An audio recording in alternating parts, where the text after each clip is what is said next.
Lakini na janga kubwa zaidi kuliko yote hayo ambalo kwamba limeenea katika kipindi hichi ni kile wanachokiita deep fake, at-tazyifu al-amiq.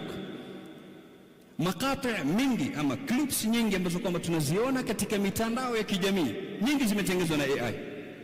Hata hivi vita vinavyoendelea ulimwenguni sasa, unaona kombora sijui limepiga wapi, unaambiwa kumepigwa nyumba gani, nyingi zimetengenezwa na AI. Kwa hivyo tuwe makini katika vile tunavyoviona katika mitandao.